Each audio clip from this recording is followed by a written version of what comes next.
Good morning students. Last week நம்ம advent of the European அது அந்த லெசனை வந்து ஸ்டார்ட் பண்ணோம் இல்லையா.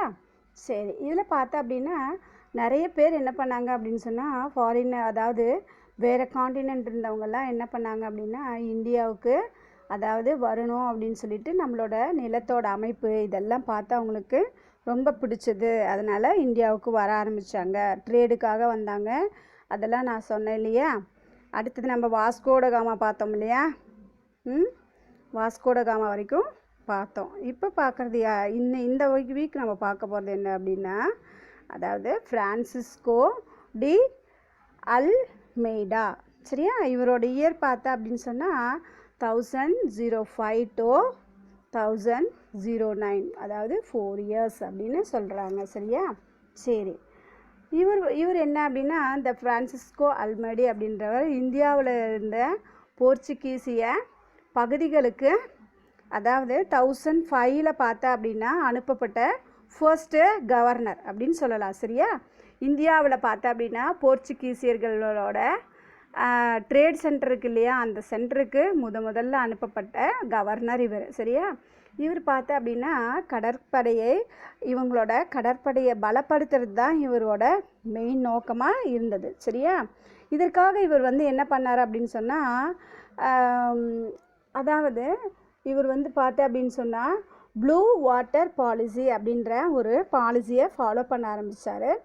இதில் என்ன அப்படின்னா இவர் வந்து என்ன அப்படின்னா அவரோட கடற்படையை வந்து அந்த இதை வந்து அவங்க வந்து என்ன பண்ணணும் அப்படின்னா பலப்படுத்தணும் அவங்களோட இடத்த. சரியா, அதாவது இந்தியன் ஓஷன்லேருந்து என்ன பண்ணுறாரு, அப்படியே ஃபுல்லாக இந்தியன் ஓஷன்லேருந்து அதாவது பெருங்கடல், அரேபியன் சி, இங்கே எல்லாமே பார்த்தோன்னா வந்து அவங்க வந்து அவங்கள பக்கம் சேர்த்து வச்சுக்கிறதுக்காக, சரியா, தகர்க்க முயன்ற போது அது வந்து எதிர்மறையாக துருக்கி மற்றும் எகிப்துக்காரங்களை வந்து என்ன பண்ணுறாங்க அப்படின்னா பாதிச்சுது. சரியா, பீஜப்பூர் மற்றும் குஜராத்தில் இருக்க சுல்தான்களும் பார்த்தோன்னா போர்ச்சுகீசியர்களுக்கு எதிராக வந்து வேலை செய்கிறாங்க. சரியா, அடுத்தது பார்த்தா அப்படின்னா துருக்கிய சுல்தான்கள் வந்து எகிப்து மற்றும் துருக்கிய சுல்தான்களும் வந்து இவங்களுக்கு என்ன பண்ணாங்க அப்படின்னா ஆதரவாக இருந்தாங்க. அதனால் துறைமுகங்களின் கட்டுப்பாடை வந்து அப்படியே விரிவுபடுத்திட்டு போகணும் அப்படின்னு சொல்லிட்டு போர்ச்சுகீசியர்கள் ரொம்ப கவலைப்பட ஆரம்பித்தாங்க. சரியா, அடுத்தது என்ன அப்படின்னு சொல்லி பார்த்தோம் அப்படின்னு சொன்னால், இந்த நிலையில் தான் வந்து சாவாலுக்கு அருகில் நடைபெற்ற கடற்கரையில் பக்கத்தில் ஏற்பட்ட போரில் பார்த்தா அப்படின்னு சொன்னால் முஸ்லீம்கள் வந்து போர்ச்சுகீசியரை வந்து தோற்கடிச்சிடுறாங்க. சரியா, இந்த போரில் பார்த்தோன்னா அல்மெய்டாவின் மகன் வந்து செத்து போயிடுறாங்க. சரியா, அதுக்கப்புறம் என்ன ஆகுது அப்படின்னா டயூவில் நடைபெற்ற கடற்போரில் அல்மெய்டா முஸ்லீம் கூட்டுப்படைகளை வந்து என்ன பண்ணுறாரு அப்படின்னா தோற்கடிச்சிடுறாரு. சரியா, தோற்கடிச்சிட்டுக்கு அப்புறம் தான் பார்த்தோன்னா கிபி 1509 பார்த்தோன்னா போர்ச்சுகீசியர்கள் ஆசியாவில் பார்த்தா அப்படின்னா கடற்படையை வந்து ரொம்ப அதிகமாக மேம்படுத்துறதுக்கு கேட்குறாங்க. சரியா, அடுத்தது பார்த்தா அப்படின்னு சொல்ல அல்ஃபோன்சா டி அல்புபக். சரியா, அல்ஃபோன்சா டி அல்புபக் அப்படின்னு சொல்கிறோம். அடுத்தது இவங்க the real founder of the Portuguese power in India was Alfonso. சரியா, he captured Goa from the Sultan and Bijapur in November 1510. In 1515 he established the Portuguese authority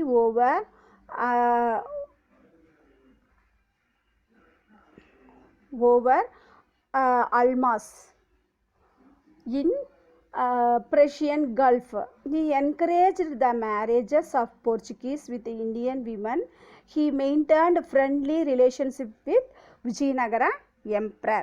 அதாவது இதில் என்ன நம்ம சொல்கிறாங்க அப்படின்னு சொன்னால் இந்தியாவில் போர்ச்சுகீசியர் அதிகாரம் வந்து பார்த்தோன்னா உண்மையாகவே அதை வந்து நிறுவனது யார் அப்படின்னா அல்ஃபோன்சா டி அல்புபக் தான்.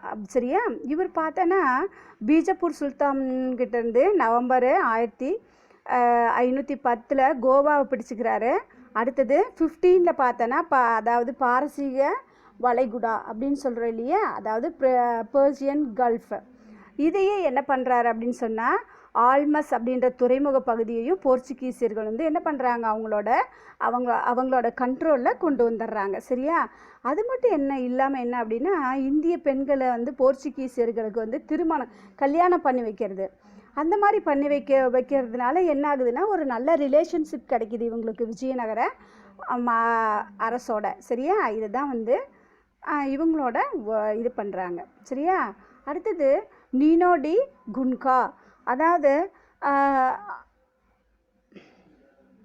Governor Nuno da Cunha moved capital from Cochin to Goa. இது என்ன பண்ணுறாரு அப்படின்னு சொன்னால், கவர்னராக நீனோ டி குன்கா வந்து என்ன பண்ணுறாரு, 1550 வந்து தலைநகரை வந்து கொச்சியிலேருந்து கோவாவுக்கு மாற்றுறாரு. என்ன அப்படின்னா 1534 பார்த்தா அப்படின்னா குஜராத்தின் பகதூர் ஷா கிட்டேருந்து பசீன் அப்படின்ற பகுதியை வந்து என்ன பண்ணுறாங்கன்னா இவங்க பிடிச்சிக்கிறாங்க. மேலும் இது மட்டும் இல்லாமல் என்ன பண்ணுறாங்க அப்படின்னு சொன்னால் 1537 பார்த்தா அப்படின்னு சொன்னால் டயூ அப்படின்ற பகுதியையும் பிடிச்சிக்கிறாங்க. சரியா? அதுக்கப்புறம் பார்த்தா அப்படின்னு சொன்னால் குஜராத்தில் உள்ளூர் தலைவர்களிடமிருந்து டாமன் அப்படின்ற பிளேஸையும் என்ன பண்ணுறாரு, பிடிச்சிக்கிறாரு. சரியா? அதுக்கப்புறம் பார்த்தா அப்படின்னா சால்செட் அப்படின்ற பகுதியை வந்து 1548 பார்த்தா அப்படின்னா அதையும் போய் என்ன பண்ணுறாரு, சண்டைக்காக போய் அதையும் பிடிக்கிறாரு. சரியா? இவ்வாறு போர்ச்சுகீசியர் பார்த்தா அப்படின்னு சொன்னால் 16th செஞ்சுரியில் இந்தியாவில் பார்த்தா அப்படின்னா வெஸ்ட்டு சீகோர் இதில் எல்லாம் பார்த்தோன்னா நிறைய இடத்த வந்து இவங்க என்ன பண்ணிக்கிறாங்க, பிடிச்சிக்கிறாங்க. ஓகேவா?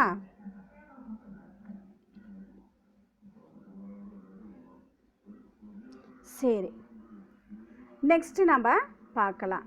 அடுத்தது என்ன அப்படின்னு சொன்னால், மேற்கு கடற்கரையில் கோவா, டயூ, டாமன், சால்செட், பசீன், அடுத்தது சவுல் மற்றும் பாம்பே இந்த பகுதிகளை எல்லாத்தையும் இவங்க என்ன பண்ணுறாங்க அப்படின்னா ஜெயிச்சு இவங்களோட கண்ட்ரோலில் கொண்டு வந்துடுறாங்க. சரியா?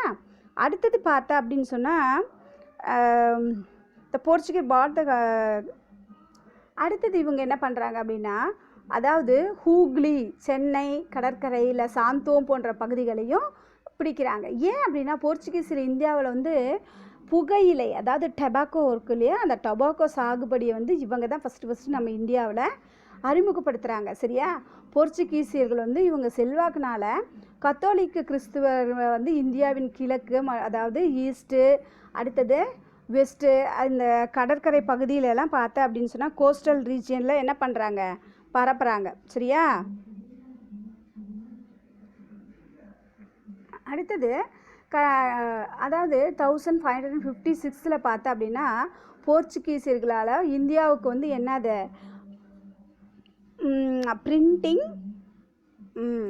அதாவது பிரிண்டிங் ப்ரெஸ் மாதிரி கொண்டு வராங்க, அச்சு இயந்திரங்களை கொண்டு வராங்க. இந்த அச்சு இயந்திரங்களை உதவியால் என்ன பண்ணுறாங்க அப்படின்னு சொன்னால் ஐரோப்பியர்கள் வந்து எழுத்தாளர்கள் வந்து 1563 வந்து கோவாவிலேருந்து என்ன பண்ணுறாங்க, இந்திய மருத்துவ தாவரங்கள் அப்படின்ற ஒரு நூலை வந்து ரைட் பண்ணுறாங்க. சரியா? போர்ச்சுகீஸுங்கள் என்ன பண்ணுறாங்க அப்படின்னு சொன்னால் பிரிண்டிங் ப்ரெஸ்ஸு வைக்கிறாங்க. அதில் என்னது, the Indian medicinal plant by a European writer was printed at Goa in 1563. அதில் வந்து என்ன பண்ணுறாங்க அப்படின்ற ஒரு புக்கை வந்து என்ன பண்ணுறாங்க, அச்சடிக்கிறாங்க. 17th செஞ்சுரியில் போர்ச்சுகீசியர்கள் வந்து அதிகாரம் என்ன ஆச்சு அப்படின்னா படிப்படியாக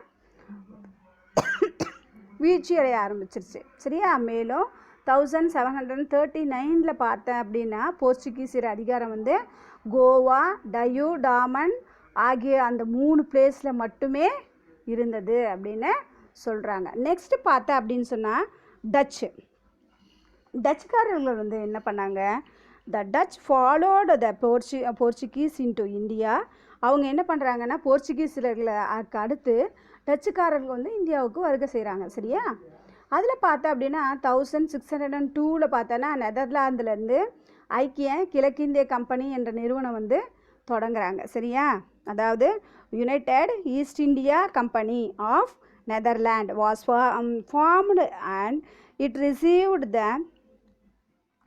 sanction of their government to trade in East India. அதாவது இந்தியாவின் கிழக்கு பகுதியில் கிழக்கிந்திய நாடுகளில் வந்து அதாவது வியாபாரம் செய்கிறதுக்காக அவங்க அரசுக்கிட்ட அவங்களோட கவர்மெண்ட்டுக்கிட்ட இருந்து பர்மிஷன் வாங்கிக்கிட்டு வராங்க.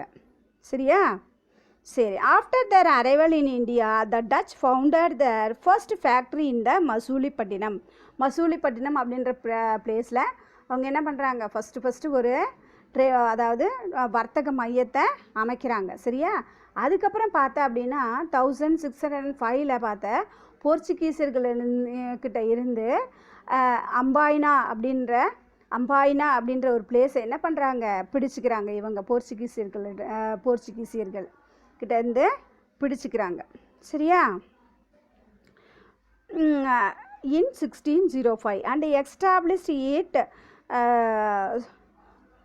supremacy in the Spice Island. They captured Nagapattinam near Madras from the Portuguese and made this place as their stronghold in South India.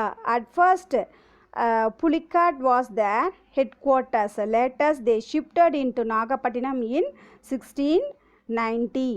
அடுத்தது பார்த்தா அப்படின்னா the most important India commodities traded by the Dutch were silk, cotton, indigo, rice and optimum. They monopolized the trade in black pepper and other spices. The important factories in India were Pulicat, Surat, Chinnasura, அடுத்தது காசிம் பஜார், பாட்னா, நாகப்பட்டினம், அடுத்தது Balasore and Cochin.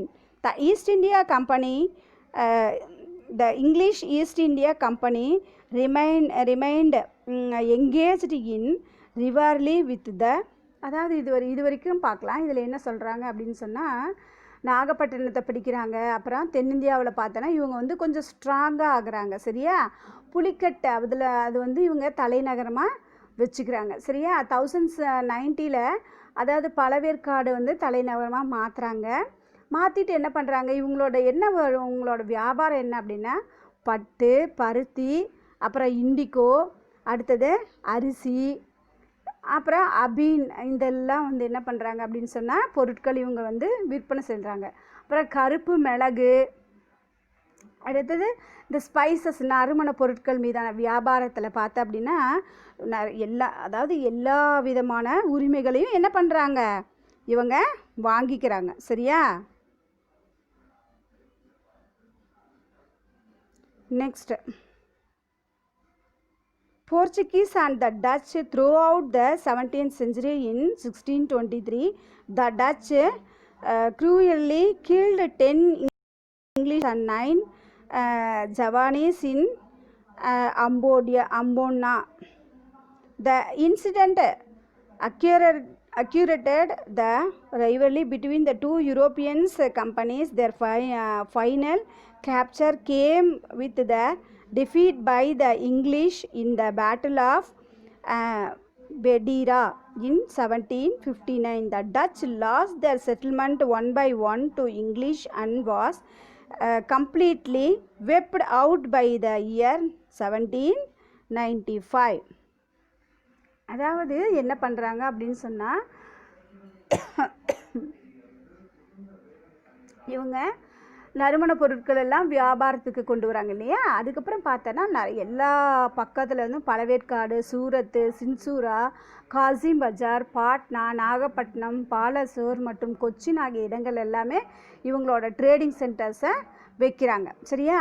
அடுத்தது பார்த்தா அப்படின்னு சொன்னால் east Indian company 17th centuryயில் பார்த்தா அப்படின்னா ஃபுல்லாக Dutch மற்றும் போர்ச்சுகீசியர்கள் போட்டியாகவே இருந்திருக்கிற அந்த 17th centuryயில். இதுக்கப்புறம் தான் என்னாச்சு அப்படின்னா 1623 பார்த்தா அப்படின்னு சொன்னால் டச்சுக்காரர்கள் வந்து அம்பாயினாவில் வந்து 10 ஆங்கில, அதாவது பிரிட்டிஷ்கார வியாபாரிகள் மற்றும் 9 ஜப்பானியர்களை வந்து என்ன பண்ணுறாங்கன்னா கொன்னுடுறாங்க. இந்நிகழ்வு வந்து டச்சு மற்றும் ஆங்கிலேயர்களிடையே வந்து பெரிய பகையை ஏற்படுத்திடுச்சு. சரியா? அதுக்கப்புறம் பார்த்தா அப்படின்னு சொன்னால் இவங்க என்ன பண்ணுறாங்க, 1759 நடைபெற்ற பெடரா அப்படின்ற சண்டையில் ஆங்கிலேயர்கள் வந்து டச்சுக்காரர்களை தோக்கடித்து என்ன பண்ணுறாங்க, தொடர்ந்து அவங்கள வந்து எங்கேயுமே இருக்க விடாமல் என்ன பண்ணுறாங்க, தோற்கடிச்சுட்டே இருந்து ஒன்று பின்னாடி ஒன்றா எல்லாத்தையும் என்ன பண்ணுறாங்க, பிரிட்டிஷ்காரன் பிடிச்சிக்கிட்டே வரான். கடைசியாக பார்த்தா அப்படின்னு சொன்னால் 1795 பார்த்தா அப்படின்னா முழுசும் என்னாச்சு அப்படின்னா பிரிட்டிஷ்காரன் பிடிச்சிட்டான். சரியா? அடுத்தது பார்த்தா அப்படின்னா தமிழ்நாட்டில் டச்சுக்காரங்க எப்படி இருந்தாங்க அப்படின்னா the Portuguese who establish a control over the Pulicat since 1502 were overthrown by the Dutch. The Pulicat is the Dutch built the fort.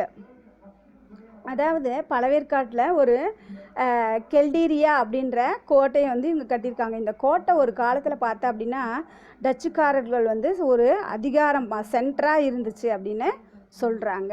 இந்த கோட்டை தான் இதில் காமிச்சிருக்காங்க. சரியா? அடுத்தது the British establish their settlement at Pulicat in 1610. Diamonds were exported from Pulicat to western countries. அதாவது டைமண்ட்ஸை வந்து என்ன பண்ணுறாங்க இவங்க விற்கிறாங்க. சரியா? இக்காலத்தில் பழவேற்காடில் வைரங்கள் பார்த்தா அப்படின்னா மேற்கத்திய நாடுகளுக்கு ஏற்றுமதி செஞ்சாங்க. நாகப்பட்டினம், அடுத்தது புன்னக்காயல், அடுத்தது போர்ட்டோ நோவா, அடுத்தது கூடலூர், அடுத்தது தேவனாம்பட்டினம் அப்படின்ற இடத்துக்கெல்லாம் என்ன பண்ணுறாங்க இவங்க கோட்டைகளை அமைச்சு மற்றும் இவங்கெல்லாம் பிடிச்ச இடம்னு சொல்கிறாங்க. சரியா? நெக்ஸ்ட்டு பிரிட்டிஷ்காரங்க எப்படி வந்தாங்க அப்படின்னா on 21st December 1600 the Elizabeth the queen of the England granted the charter to the governor and company of merchant of London to trade with the East Indies. The company was headed by the governor and the court of 24 directors. Captain Hawkins visited Jahangir's court in 1608 to get the certain concession for the company. He secured permission to raise. The settlement at Surat, however, the emperor cancelled the permission under the pressure from the Portuguese. In 1612, the East captain Thomas Belt inflicted the several defeat over the Portuguese in the naval battle near Surat.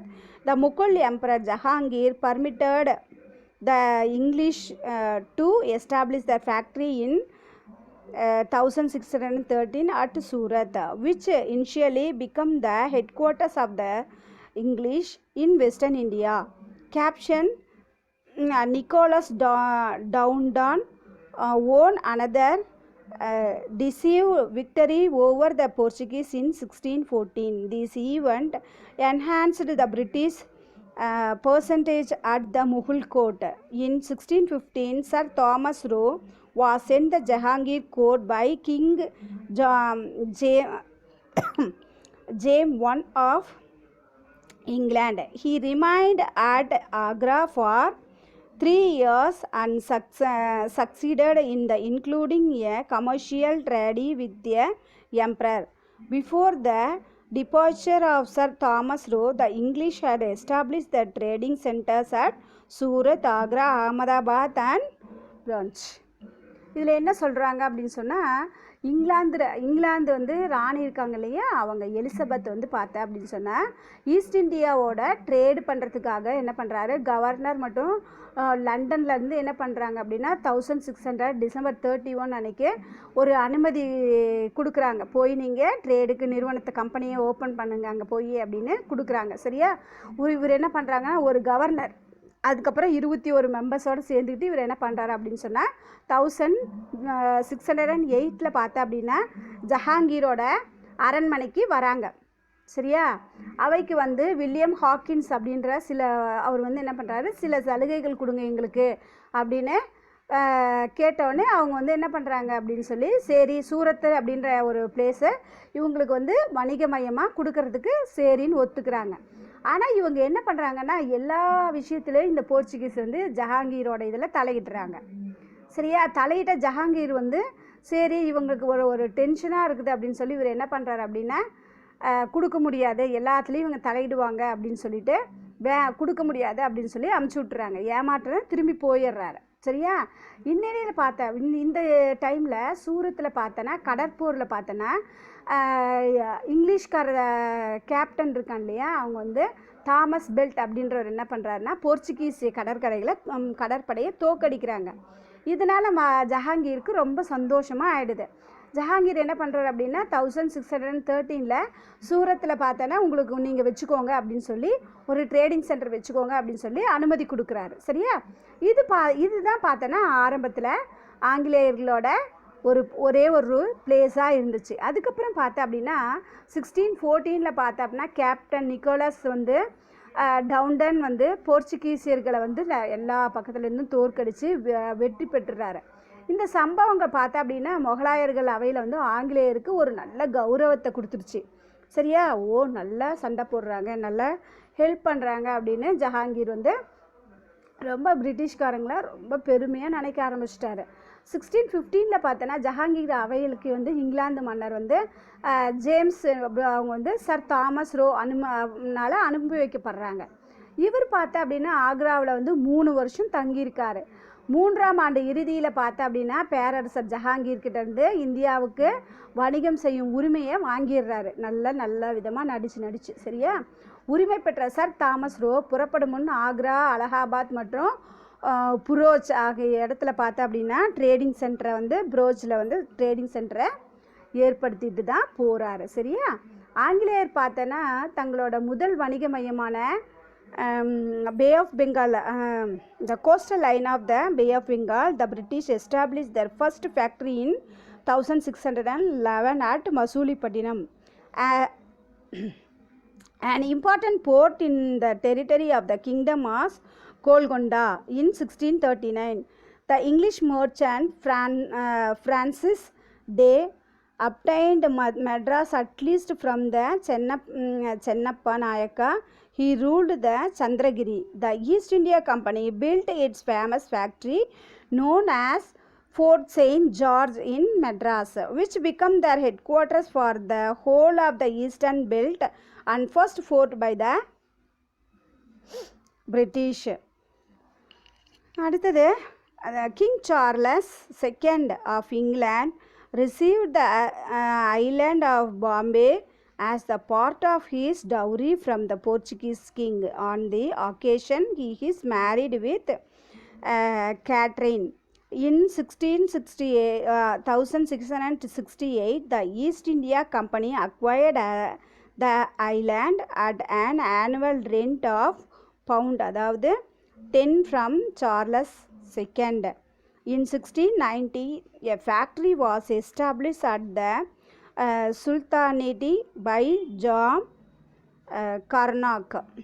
அடுத்தது zamindari of the 3 villages of Sutanuti. அடுத்தது Calcutta and Govindapur was acquired by the British in 1698. This village later grew into the city of Calcutta and factory Sultanate was fortified in 1696. This new fortified settlement was named Fort William in 1700. இதில் என்ன சொல்கிறாங்க அப்படின்னு சொன்னால் கவனி. அதாவது இவங்க பார்த்தோன்னா கடற்கரையில் இருக்க மசூலிப்பட்டினத்தை 1611 வந்து புதுசாக ஸ்டார்ட் பண்ணுறாங்க. அடுத்தது கோல்கொண்டா அப்படின்ற அரசு இதனோட முக்கிய துறைமுகமாக இந்த பகுதி இருக்குது. சரியா. 1639 பார்த்தா அப்படின்னா ஃப்ரான்சிஸ் டே என்ற ஆங்கில வணிகர் வந்து சந்திரகிரி மன்னராக சென்னப்ப நாயக்கர் என்றவங்க கிட்டேருந்து என்ன பண்ணுறாங்க, மெட்ராஸை வந்து குத்தகைக்கு வாங்குகிறாங்க. அங்கே ஆங்கிலேய கிழக்கிந்திய கம்பெனி வந்து புனித ஜார்ஜ் கோட்டை அப்படின்று அழைக்கப்படும் தனது புகழ்பெற்ற வர்த்தக மையத்தை வந்து அந்த இடத்துல நிறுவுறாங்க. சரியா. இது ஆங்கிலேயர்களால் கட்டப்பட்ட ஃபர்ஸ்ட் கோட்டை. சரியா. கிழக்கு பகுதி முழுமையும் இதுக்கு தான் தலைமையிடமாக இருந்தது. இங்கிலாந்து மன்னர் 2ஆம் சார்லஸ் வந்து போர்ச்சுகீசிய இளவரசி வந்து கேட்ரினை வந்து திருமணம் செஞ்சுக்கிறாங்க. சரியா. இந்த திருமணத்துக்கு சீராக என்ன பண்ணுறாங்க, பாம்பே வந்து தீவை வந்து போர்ச்சுகீசிய மன்னர்களிடமிருந்து இவர் வாங்கிக்கிறாரு. சரியா. 1668 பார்த்தா அப்படின்னு சொன்னால் பிரிட்டிஷ்காரங்க வந்து ஈஸ்ட் இந்தியா கம்பெனிக்கிட்டேருந்து 10 பவுண்டு குத்தகைக்கு கொடுத்து இந்த பாம்பே தீவை வந்து மன்னர் 2ஆம் சார்லஸ் கிட்டேருந்து வாங்கிக்கிறாங்க. சரியா? அடுத்தது 1690 பார்த்தா அப்படின்னு சொன்னால் இது வந்து சுதாநுதி என்ற இடத்துல வந்து ஜாப் சார்னாக் என்பவர் வந்து ஒரு வர்த்தக மையத்தை நிறுவுறாரு. இது வந்து சுதாநுதி, காளிக்கட்டம் மற்றும் கோவிந்தபூர் ஆகிய 3 கிராமங்களில் வந்து ஜமீன்தாரி உரிமையை வாங்கிக்கிட்டு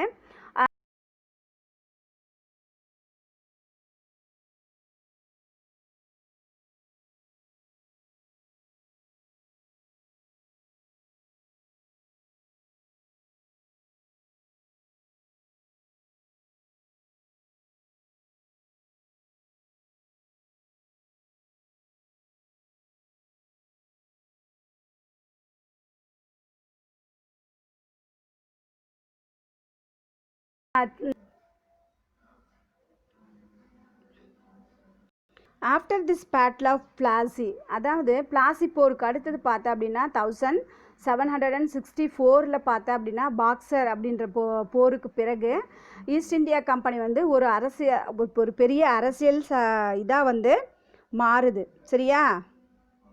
சரி, அடுத்தது என்ன ஆகுது அப்படின்னு சொன்னால் இந்தியாவில் 1858 வரைக்கும் பிரிட்டிஷ் ஈஸ்ட் இந்தியா கம்பெனி என்ன பண்ணுறாங்க அப்படின்னு கம்பெனியின் கீழே தான் இருக்குது. அதுக்கு அடுத்தது 1858 பார்த்தோன்னா இந்தியா வந்து இந்தியா வந்து பிரிட்டிஷ்காரங்களோட நேரடி கண்ட்ரோலுக்கு வந்துடுது.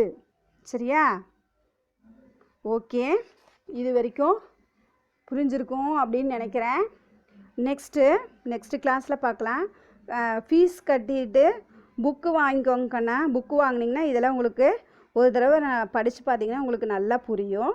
Okay, thank you. நெக்ஸ்ட் கிளாஸில் அடுத்தது பார்க்கலாம். ஓகேவா? தேங்க்யூ.